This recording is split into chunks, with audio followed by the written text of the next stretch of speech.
Selamat pagi semua.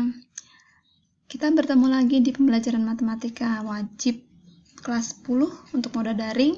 Ini adalah pertemuan yang keempat dan materi yang akan kita bahas hari ini adalah tentang aturan kosinus. Tapi sebelumnya kita akan review dulu untuk materi aturan sinusnya. Aturan sinus itu berlaku untuk semua segitiga. Jadi segitiganya boleh sembarang, boleh siku-siku, boleh sama kaki, boleh sama sisi. Jadi untuk semua segitiga. Aturan sinus berlaku A per sin A sama dengan B per sin B sama dengan C per sin C. Di mana A di sini adalah panjang sisi di depan sudut A, B adalah panjang sisi di depan sudut B, C adalah panjang sisi di depan sudut C. Dari perbandingan ini kita bisa nyatakan perbandingannya menjadi seperti ini.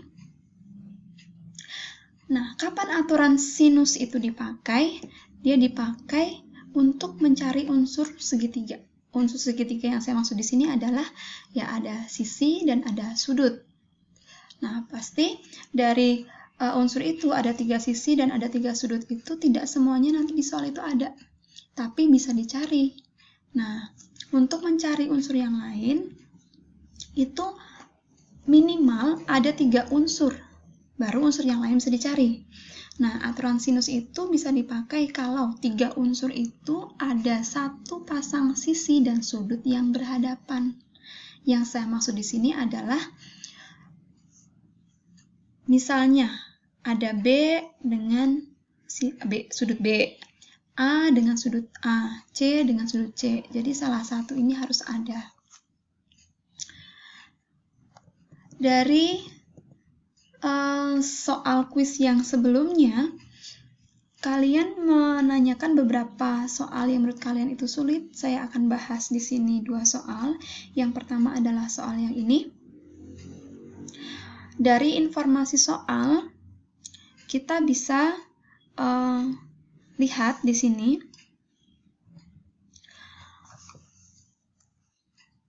Yang mau ditanyakan itu adalah sisi BD. BD ini adalah sisi dari segitiga ABD. Jadi nanti fokus kita ada di sini. Nah, dari segitiga ABD ini kita cari unsur apa sih yang bisa kita cari? Nah, yang pertama, dari informasi ini panjang sisinya sama dan ini adalah siku-siku, maka segitiga sama kaki, ini sudutnya berarti 45 derajat. Kemudian sudut yang di sini 30 derajat, karena di sini 90, di sini sudah ada 60 derajat. Mana lagi yang bisa dicari? Sudut di sini. Kenapa? Karena ini 30, ini 45, berarti sudut yang di sini adalah 105 derajat. Maka kalau kita lihat di sini, ada satu pasang sisi dan sudut yang diketahui, yaitu yang ini. Sudah 2 unsur, ini ada satu lagi, 3 unsur, maka aturan sinus bisa dipakai. Jadi yang kita lihat adalah segitiga ABD, dengan aturan sinus kita peroleh hubungan seperti ini. Nah, di sini ada sinus 150, di soal sudah ada keterangan di sini. Ya udah, kita hitung aja dulu sinus 150 derajatnya. Ini. Sehingga BD kita bisa hitung 2 kali sinus 30 derajat itu setengah, sinus 150 derajat itu tadi udah dihitung di sini, sehingga hasilnya 4 per akar 6 plus akar 2. Tapi di pilihan nggak ada. Jadi dari jawaban ini kita rasionalkan penyebutnya, dikali sekawannya. Ini kali capit kepiting ya. Kemudian ini boleh pakai sifat selisih perkalian ini ya. 1 plus 1 minus, sehingga ini akar 6 kuadrat min akar 2 kuadrat. Itu 4. Jadi hasilnya akar 6 min akar 2. Kemudian soal yang berikutnya. Ada soal segitiga PHR dengan informasi di soal P tambah S sama dengan 6, sudut P 30 derajat dan sudut Q 60 derajat. Ini kurang lebih gambarnya. Kalau ini 60, ini 30, berarti di sini sudut R-nya adalah 90 derajat. Bagaimana untuk mencari sisi PH? PH. Berarti kita bisa gunakan aturan sinus. Karena ini S ada, ini 60 derajat, ini P, ini 30 derajat, itu juga ada. Coba kita kerjakan ya. Dengan aturan sinus, kita dapatkan P per sin P sama dengan S per sin 60 derajat di sini. Kemudian kita hitung sin 30 derajat itu setengah, sin 60 derajat itu setengah akar 3. Kita kali silang sehingga kita dapatkan hubungan seperti ini. Nah, S ini kita ganti dengan 6 min P. Karena tadi ada hubungan P ditambah S sama dengan 6, sehingga kita dapatkan P-nya itu 6 per akar 3 plus 1.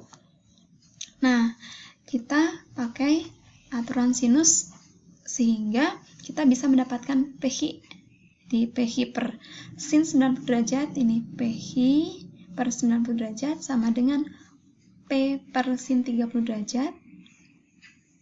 Ini kita kali silang, sehingga kita peroleh PH-nya adalah 12 per akar 3 plus 1. Di jawaban tidak ada, seperti yang soal sebelumnya, kita rasionalkan dulu penyebutnya dengan perkalian sekawannya. Dan diperoleh hasilnya adalah 6 akar 3 min 6. Oke, berikutnya. Kita sudah masuk ke aturan kosinus. Nah, sekarang pertanyaan saya adalah bagaimana dengan segitiga yang seperti ini? Apakah aturan sinus bisa dipakai? Kita lihat. Tadi aturan sinus bisa dipakai kalau ada sepasang sisi dan sudut itu ada. Sedangkan di sini ada sudut, ini nggak ada. Ada sisi, sudutnya nggak bisa dicari. Demikian juga dengan yang ini. Jadi aturan sinus tidak bisa dipakai. Untuk segitiga berikutnya, ini ada 8, sudutnya kita juga nggak bisa tentukan berapa ini, belum bisa ditentukan. Ini ada, ini juga belum bisa. 15 cm, di sini sudutnya juga belum bisa kita cari. Nah, untuk kondisi seperti ini, kita tidak bisa menggunakan aturan sinus.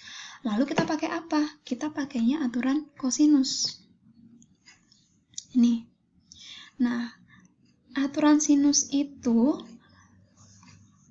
adalah yang hubungannya seperti ini.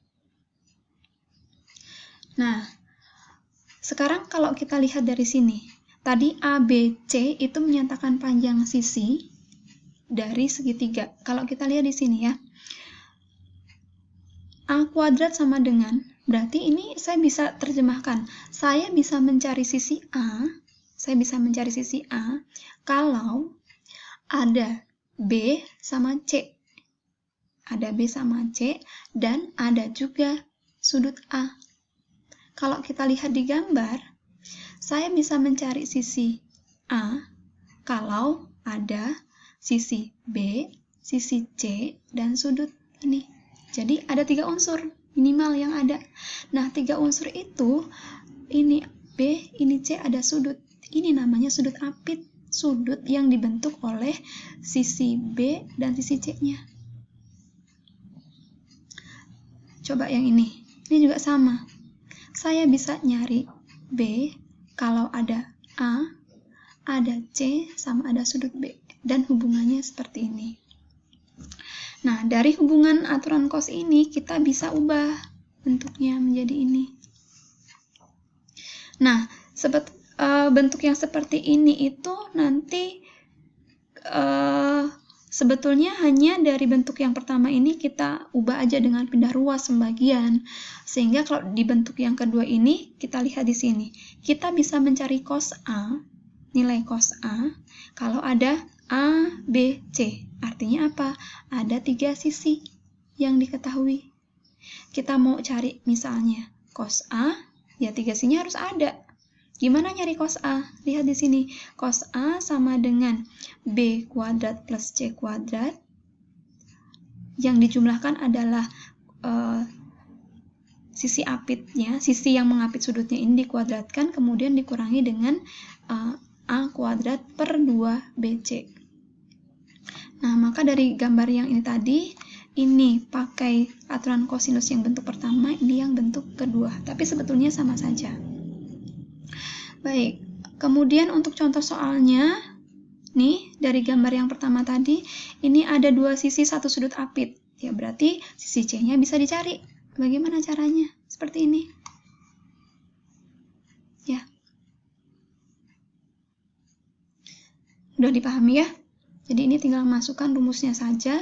Sebetulnya tidak usah kalian hafal rumusnya, tapi ingat yang tadi saya bilang.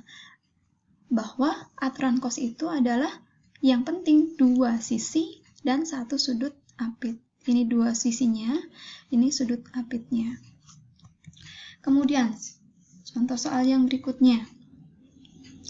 Kalau yang diketahui di sini adalah 3 buah sisi. Kemudian menentukan besar sudut yang berhadapan dengan sisi BC. Sisi BC berarti yang ini kita namakan sudut Z. Nah, pakai aturan kosinus bentuk yang kedua tadi. Cos Z sama dengan 8 kuadrat ditambah 15 kuadrat dikurangi 13 kuadrat per 2 kali 8 kali 15. Sehingga ini hasilnya cos Z-nya setengah. Yang ditanyakan adalah besar sudut. Nah, cos berapa yang hasilnya setengah? 60 derajat. Contoh soal berikutnya, ini soal cerita. Ada kapal berlayar ke arah timur. Ke arah timur itu arahnya ke sini. Kemudian kapal melanjutkan perjalanan dengan arah 30 derajat. Ini jurusan 3 angka. Jadi, kalau kita mau membuat arah 30 derajat itu di mana, kita selalu patokannya dengan arah utara. Jadi ini tadi 30 mil ke sini sampai di B. Kemudian 30 derajat itu di mana? Ke mana arahnya? Kita berpatokan dengan arah utara. Ini 30 derajat, jadi ke sini.